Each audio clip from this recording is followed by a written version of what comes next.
Talk a little bit about the structure of the meeting, what I plan to do here tonight, a little bit about the background of this audit, and then I will go over, in a summary fashion, the contents of the audit that you have in front of you, recognizing that there's a lot of material there and you'll probably have to read some of it yourself. But I wanted to give you all sort of the main points of what we found in the audit, and then I'll be happy to answer a few questions. I'm on a little bit of a tight schedule, but I will answer a few questions before I have to head back home to Jefferson City. This is a petition audit. Now, in my office, we audit state agencies, boards, commissions, counties. Some of them are required by law. In other cases, we decide when to audit it. But petition audit is a particularly interesting kind of audit because that's where the citizens have gotten together to take the time to ask me to come look at their city. And I consider petition audits to be the most important audits that I do because it's direct democracy in action. It's not some law or regulations as I have to audit. It's people, the citizens of the state, that ask for the state auditor to come in here and look at their city. So I try to make it a habit, and I don't do this most of the time, to come personally and deliver the results. And in exchange, I ask for a good, cordial dialogue. I know there's a lot of hard feelings. I've read about it. I understand the situation. The purpose of this meeting, though, is to be constructive. I'm not here to settle any political scores or to take sides. I'm here to point out to you what we found when we audited the city, what needs to be corrected, and what our recommendation for correction would be. Now, in this case, in order to have me come in, you need 622 signatures. That would be 15% of the 4,145 people who actually voted in the last governor's election, and we received 657 valid signatures, so you were well within the number, and that activated the requirement of a petition audit. The scope, we usually, when we do an audit, because there's so many issues to look at, we focus on 1 year, but we also look forward if things happen after we get here, and we also look back a little ways. But there's always a year that's the center of our audit, because if we audited 10 years, we'd be here for months, if not years.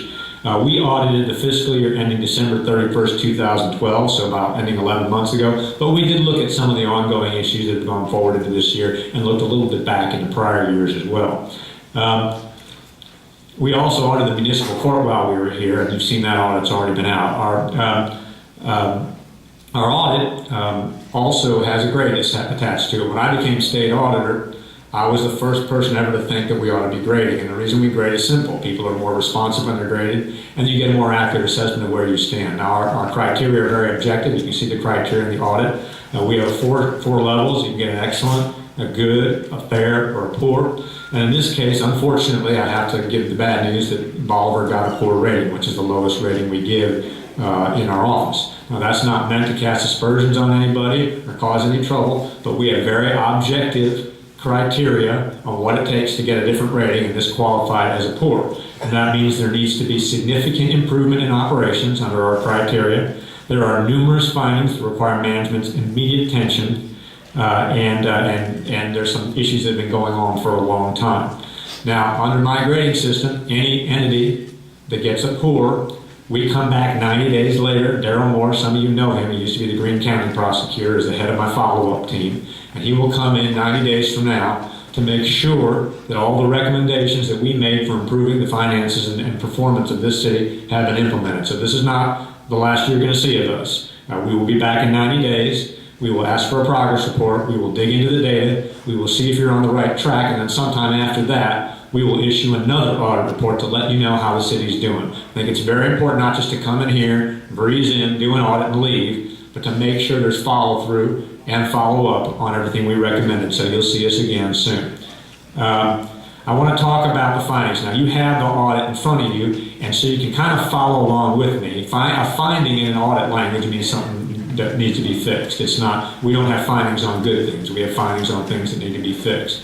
The very first finding relates to the finances of the city. I don't think it comes as any surprise that we found that there were some serious problems with the finances of the city. If you look in finding number 1, you'll see that we concluded that the Board of Aldermen failed to monitor the city's financial condition, and in some cases was not even aware of how bad the financial condition had deteriorated. Total city expenditures increased from $9.9 million in 2010 to over $14.3 million in 2011. And the city's half-cent park sales tax and park-related fees were simply not adequate to fund park operations. Talk a little bit about that. The street fund, the capital improvement sales tax fund, and the general fund are basically subsidizing the park fund, which is not supposed to happen. New Aquatic Center, as you know, had a $500,000 loss in its first year. And during 2012, the city used the capital improvement sales tax basically to pay the debt on the Aquatic Center bond issue. This is, in the Bible, what they call robbing Peter to pay Paul. You got things set aside for certain projects, and they're supposed to be used for those projects, but very frequently, when a city has financial trouble, they start mixing the money, and that's not allowed under state law, except in very limited circumstances, and most of those circumstances were not present here. The city took over the operating of the city's golf course from a private party, had losses of $97,000 in 2012 and $120,000 in 2011. And according to our 2011 analysis, it used $497,869 in restricted street monies for park and cemetery operations, but has only repaid the fund $100,000. This shows the severity of the problem and the lack of care in accounting controls that occurred, which has contributed to the bad financial condition of the city. The city transferred $55,000 in 2012 from the general fund to the cemetery fund, $87,000 in 2011 from the street fund to the cemetery fund to cover maintenance costs. So again, this is moving money around from restricted funds in an inappropriate manner. The water and sewer fund, as you know, has operated at a loss for 2 of the last 3 years, resulting in a $100,000 loss for the years ending December 31, 2012. And we think the city is probably going to be required to spend millions of dollars to upgrade the wastewater treatment facilities based on some discussions we've had with people in Jefferson City. So there's another long-term liability for the city. The city's unrestricted general fund cash balance has less than 1 month's worth of operational funds in it. It's $250,000. It's literally 1 month when we finish the audit. It also appears the city will be facing significant expenses related to removing mold from city offices. And as we know from doing other audits in other cities, that can be a very expensive proposition as well. So there's a lot of liabilities piling up. The city had to pay $35,000 for 3 months of outstanding bills because the fuel vendor discontinued service to the city for non-payment. All of these issues spell, unfortunately, a very bleak financial situation for the city that continues to this day. Our recommendations are very simple. The city has to monitor much more closely the overall financial condition of all city funds, perform long-term planning, monitor disbursements, maximize receipts, and avoid improper inter-fund transfers, and of course develop a plan to repay the amounts that are owed. Now, we always ask the city to respond to our findings, and they've claimed that they're addressing all the concerns raised, and that's good. They seem to be committed to fixing the problem, but as I said, my job is not to take people's word for it. We'll come back in 90 days and report back to you whether they really are doing that. Okay, number 2, and I know this is a sore spot, the Aquatic Center. We feel the board failed to properly plan the financing, the construction, the operation of the Aquatic Center, excessive costs, serious impact on the financial condition of the city, and there were some problems with the management contract with the YMCA as well, which are detailed in the report. Let me give you just a brief summary, but you'll have to read there are a lot more details in the actual report. First of all, the Aquatic Center financing proposal solicited and received and approved by the board did not agree with the actual financing that was obtained. So they authorized one kind of financing and then went out and they got a different kind of financing, which is not allowed. The city's poor financial conditions result in interest rates as high as 8.5% for 30 years. We estimate the $6.3 million center, once all interest is paid, could cost as much as $17 million, which is a lot of money to pay for an aquatic center. The proposals that were solicited were $5.5 million in loan proceeds. That's what the city solicited proposals for borrowing money, $5.5 million. But then the board authorized $6 million in certificates of participation, which is a finance mechanism. But then the city ultimately issued $6.45 million in certificates. So $5.5 million was authorized, then $6 million was what they ended up agreeing to, and then $6.45 million is what they ended up financing. So none of those numbers agree with each other. In good planning, those numbers always agree with each other. The city received 2 proposals on interest rates, too, and this was perplexing to us. There was no explanation. They received a 4.031 interest rate proposal and a 3.4%. We don't know why they selected the higher interest rate. It was not clear in any of the documentation we read. Normally, unless there's a specific reason, you don't always take the lowest interest rate if you can't trust the vendor or something, but there was no evidence of that. So we don't understand why the city voluntarily agreed to pay a higher interest rate than they had to. And in some cases, as you know, some of that is going to be taxable, or some of that's going to be, the interest rates could be as high as 8.5% because of the condition of the city. We also found the city did not solicit proposals for bond counsel, and we normally request or look for competition there because you can really reduce your costs if there's competition because you're going to obviously pick the lowest bidder. That did not happen.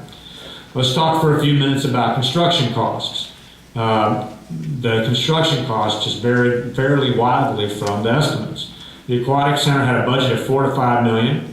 The design build agreement was $5.5 million. Then another $400,000 had to be paid to complete the contract. A lot of those were through change orders. And then anytime you build a major building, you're going to have change orders. Nothing ever works out exactly as planned. And when we audit, we don't expect to see a situation where the actual costs are to the dollar what was estimated. You know, there's contingencies. But in this case, there were too many problems. And there were a lot of change orders. And when there's a change order on a contract, when you're saying, okay, we have to spend more money now, there should be specific board approval explaining what happened and why the change order was needed. In this case, change orders were issued basically left and right, and no one ever got board approval, which is a clear violation of standard accounting and contracting practices and city government practices. We also found the city had not adequately predicted the operation cost. They had a very rosy view of how much it would cost to operate a big center like the Aquatic Center. They estimated the cost would be between $120,000 and $180,000 per year. The very first 6 months was $200,000, so the estimates were way, way off, more than double off. It was problematic and has resulted in serious financial drain on the city. There was an agreement with the YMCA. Under that agreement, now that's been terminated, I understand, but at the time, the city paid all operating costs except labor, and received only 29% of the revenue. And during the first 6 months, revenues were $89,000. The city only received $26,000 of that money. Didn't seem like a very good deal to us. The city also has not reviewed the accounting records to confirm the YMCA was charging the right amount. Now, we have no reason to believe. I'm a member of the YMCA. It seemed like a very honorable group, but when you're paying that kind of money, you verify that that's the amount that's owed, and that activity was not occurring, and that was a problem. So our recommendation is very simple. Our recommendations always flow from our findings, which is that they have to perform better planning and monitoring and reviewing the financial operations of the Aquatic Center and determine how to minimize these costs because it's really ballooning somewhat out of control. The city has agreed to that. They said they're implementing cost-cutting measures. I understand it's closed for the winter. That's one cost, and that's unfortunate. I mean, kind of like to swim in the winter, but you got to do what's necessary to cut the costs, you know, and that's one of the things they're doing. And there are other things they're going to implement. And again, when we come back in 90 days, we'll see how that plan is working and whether those costs have been brought under control.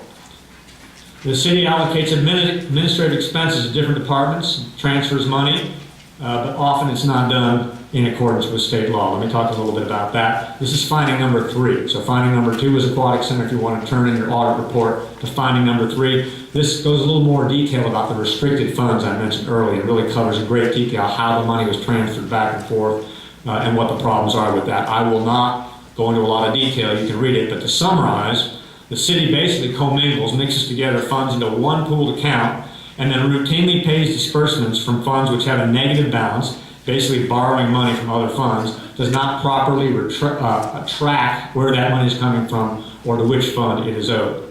This is a big problem.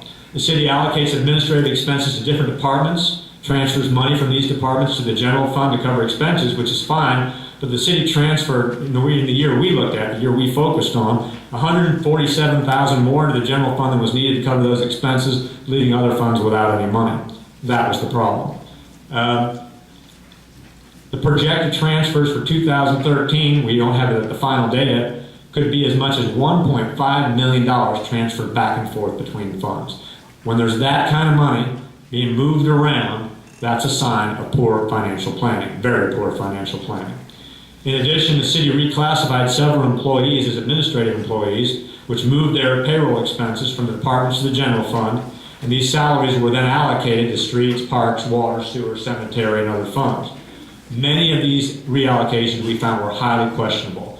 It looked like money was being reallocated to where the money, or people's salaries were being reallocated to where the money was, rather than to what they were actually doing. And if you're going to be paid for by the Parks Fund, you got to be working on the park. And we think it was more a question of where the money was rather than what the function was, and that's contrary to state law. We also saw that the city purchased land outside the city limits for use by the airport, but it paid $55,979 from the general fund for payments on this property, which were then charged to various restricted funds by allocation. This was a problem. There were some legal issues with purchasing land outside the city limits and also how those funds were allocated. The city also charges the water and sewer fund 5% of gross revenue for payment in lieu of taxes, which the city would collect for a private company operating the utilities, but it doesn't have an ordinance authorizing that type of a tax, so they're collecting something that's not authorized by law. Our recommendations, again, always flow naturally from the findings of the audit.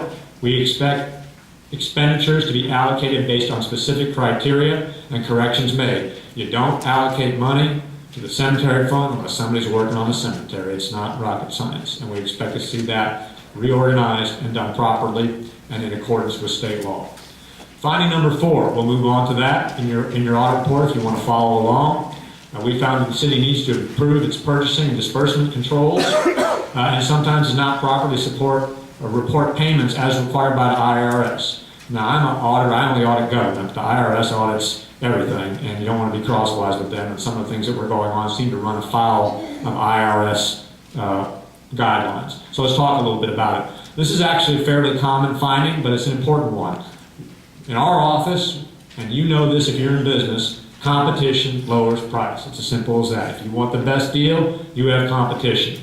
Well, we found the city does not solicit bids or proposals required by city policy. You've got a city code, section 145.010 requires that city officials solicit bids for the purchase of goods or services over $10,000. So it's under $10,000, and you feel there's a reason to sole source it, you can. But otherwise, you've got to have competition. We found that there were no bids solicited for $195,000 worth of computer equipment. That's a lot more than $10,000.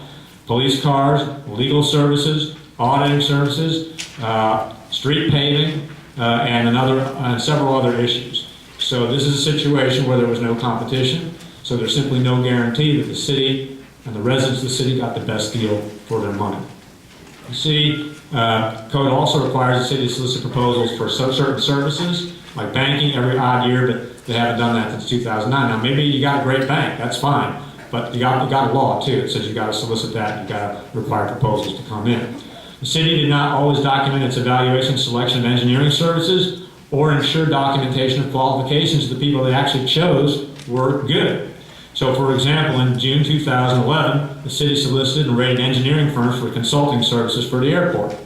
The city selected the firm with the lowest rating without explaining why it didn't select the firm with the highest rating. So what I'm saying is in some cases, they didn't solicit competition. In other cases, they did, but then didn't pick the highest rated bidder. Now, there may be a circumstance where you don't pick the highest rated bidder, but if we're coming in and auditing, we want an explanation, because normally you think you pick the highest rated bidder. So we were looking for documentation there. The city paid $70,000 for 10 acres of land that was appraised at $25,000. Now, there may be a reason to pay $70,000 when the appraisal is $25,000. I personally can't think of it right now, but if there is, you document it. We don't require always pick the lowest bidder, if there can be reasons sometimes. If there's an emergency, whatever, sometimes you can't go out and get a solicitation. We understand that. We are not rigid in our requirements, but we have a basic rule, which is if there's an appraisal, you shouldn't pay more than the appraisal.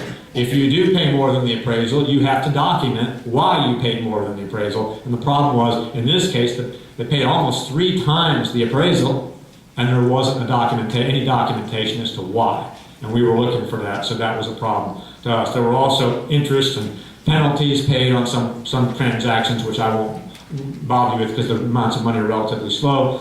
are relatively low, but again, when you don't make a payment on time, you got to pay interest. That's just money down the drain. And these were $300 and $400 situations, but you can do a lot with $300 or $400. We also found that blank checks were sometimes signed by city officials in advance, so there was literally a blank signed check out there. I don't know how I wouldn't do that with my checkbook, because that gives somebody an opportunity to steal money. The good news is we didn't find any stolen money for the period we audited, but we saw many opportunities for that to occur unless the accounting controls are tightened up.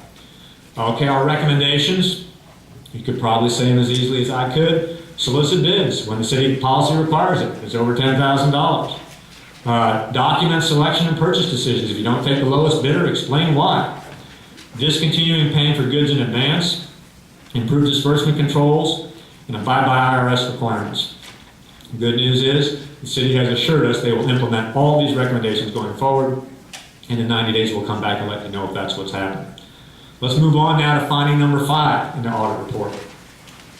We found significant problems with employee leave records and procedures. I'm not going to spend too much time on this, but the bottom line is you have policies on when you get leave, how many years of service, how many days, and those policies say one thing, and the practice that occurs in the city is something different. And so we expect to see improvement on that. We saw a number of situations where the city did not make payments that they were required to make, and where sick leave balances didn't seem to match. So we expect that to be fixed too. Number 5.2, which is part of finding number 5, the city administrator should be including 120 hours of personal time off each year, but it is accruing 168. And there were other problems, again, with hours simply not matching. We don't think this is intentional misconduct. We don't think it's an attempt to rip off. It's just not paying attention to the policies that are the law of Bolivar. And that's what we think needs to be fixed.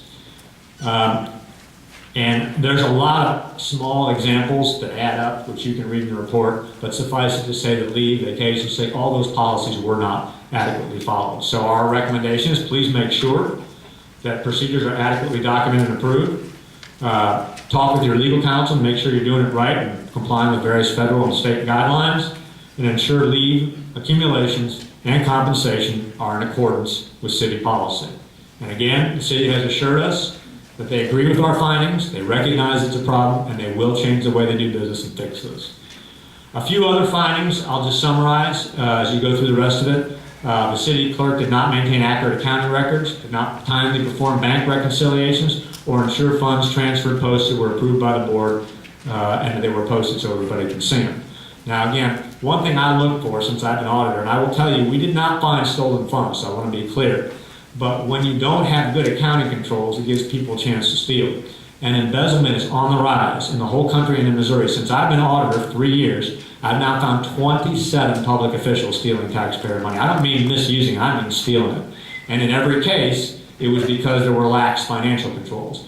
We did not find during our audit period, now I know there's some allegations from before I got here from many years ago, but during our audit period, we did not find anybody stealing money. But we did find accounting controls that were loose enough that would allow somebody to steal money if they wanted to. So we want those things tightened up so that your taxpayer dollars are well protected. We found that the city clerk's work was not adequately supervised, and there was a confusing set of duties between the city clerk, the city treasurer, and the city collector, where it was not really clear who was doing what. And we expect those duties to be clarified and everybody to do their job as they were chosen or elected to do. Also, access to money was not sufficiently limited. Passwords were not kept confidential or changed periodically, and the information in the computerized accounting records did not always reconcile with what the actual checks showed. So again, loose financial controls. We found no evidence of a crime, but we did find the conditions that could lead somebody to commit a crime if they wanted to. And it's happening everywhere. I'm telling you, everywhere I go. I was down in southeast Missouri about 3 weeks ago. There were people stealing from sheriff's offices. In this day and age, with the economy the way it is, sometimes people will take what they can get. And the only way to prevent that is to have really sharp, incisive, clear accounting controls. And we're hoping that the city will put those in place to protect your money. We found problems with not properly reporting retirement plan withholdings and compensation, and we found problems with reporting mileage. Those can all create problems with the IRS. No one wants IRS here, and so we need to make sure those are fixed. Let's talk about city procedures and written agreements. 120 of 500 plus business licenses remain unpaid as of February 14th of this year, and we think most of them, there's still some problems with, even back to here. This is money that's owed. It needs to be paid. The city doesn't always enter written agreements. It's paid over $20,000 in some contracts just on word of mouth. We think when a contract is above a certain amount, you need to put it in writing just so everybody understands what their obligations are. And certainly a $20,000 contract should be in writing. So we're hoping that all large contracts will be in writing. A little bit about budgets and financial reporting as you go through your audit. It's very important to monitor budget to actual receipts so you know where you are. So if you have a budget that says it's going to cost $1 million a month to run something, you ought to be looking every month at where you are to make sure you're not going to overrun and end up being broke at the end of the year. We found that there were situations very frequently where this was not done, and then people late in the year would have to make budget amendments real quick to allow spending more money, and that's how you get in a financial hole. And in some cases, the city completely exceeded all budgeted appropriations, even with the amendments for certain funds. Again, loose accounting. There is a Missouri law on budgets for cities that applies to all cities. It's section 67010. It's one I look at a lot in my business, about how you have to prepare a budget. And the purpose of that law is to make sure that standard budgeting and accounting procedures are followed. Also, a subsidiary purpose of that is to make sure it's stated in kind of language that everybody can understand. So if you, the citizens, want to look at it, you'll know what you're reading. In this case, there were key elements required by that state law that were not included in your city budget, which made them very hard to read and understand. And also, there is a requirement the city publish financial statements and submit annual reports to Jefferson City, and the city did not do that. So those were also violations of Section 67 of the Missouri statute. Those are not criminal violations, they're regulatory violations, but they do need to be fixed. There were problems with utility systems. The city increased sewer rates in December 2012, about a year ago. There was no preparation of a statement of cost to show the basis of the increase. Section 67042 of Missouri statutes requires that before you increase fees, you have to have a statement of costs and need. You have to prove you need to increase the fees to provide the service. That did not occur.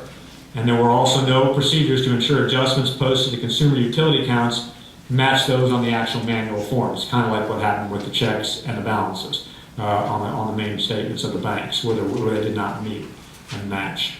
Property controls. This is not an uncommon finding. Property records don't include information. They're not regular physical inventories or tagged assets.